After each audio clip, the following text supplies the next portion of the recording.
കൊച്ചിയിൽ നടന്ന UDF നേതൃയോഗത്തിൽ ശശി തരൂരിനെതിരെ രൂക്ഷ വിമർശനം. തരൂരിന്റെ പേര് പരാമർശിക്കാതെയായിരുന്നു ഘടകകക്ഷി നേതാക്കളുടെ വിമർശനം. ജനങ്ങൾക്ക് മുന്നിൽ നേതാക്കൾ ഐക്യം പ്രകടമാക്കണമെന്ന് ഘടകകക്ഷികൾ ആവശ്യപ്പെട്ടു. പ്രതിപക്ഷ നേതാവ് VD സതീശനെതിരെയും യോഗത്തിൽ വിമർശനമുയർന്നു. കോൺഗ്രസ് നേതാക്കൾ തമ്മിൽ പരസ്യമായ കലഹം തുടരുന്നതിൽ മുസ്ലിം ലീഗ് ഉൾപ്പെടെയുള്ള ഘടകകക്ഷി നേതാക്കൾ UDF യോഗത്തിൽ അതൃപ്തി അറിയിച്ചു.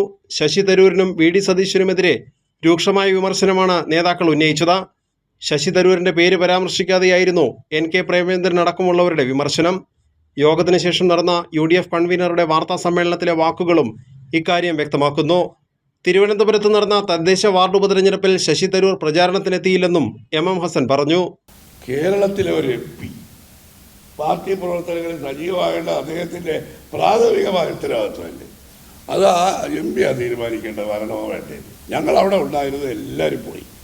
പ്രതിപക്ഷ നേതാവ് പോയി, രമേശ് ചെന്നിത്തല പോയി, മുരളീധരൻ പോയി, ഞാൻ പോയി, ഞങ്ങളെല്ലാവരും പോയി. പ്രതിപക്ഷ നേതാവ് VD സതീശനെതിരെയും യോഗത്തിൽ വിമർശനമുയർന്നു. വരാനിരിക്കുന്ന തദ്ദേശ തെരഞ്ഞെടുപ്പിന്റെ ഒരുക്കവും തീരദേശ യാത്രയുമായിരുന്നു UDF യോഗത്തിന്റെ അജണ്ടയെങ്കിലും കോൺഗ്രസിനുള്ളിലെ തർക്കങ്ങളാണ് പ്രധാന ചർച്ചാ വിഷയമായി മാറിയത്. തർക്കങ്ങൾ പരിഹരിക്കാൻ കോൺഗ്രസ് നേതൃത്വം ഒരു നടപടിയും സ്വീകരിച്ചില്ലെന്ന പരാതിയും ഘടകകക്ഷികൾ ഉന്നയിച്ചു. കോൺഗ്രസിലെ തമ്മിലടിയാണ് തദ്ദേശ ഉപതെരഞ്ഞെടുപ്പിലെ പരാജയത്തിനുൾപ്പെടെ കാരണമായതെന്ന വിമർശനവും യോഗത്തിൽ ഉയർന്നു. കൈരളി ന്യൂസ്, കൊച്ചി.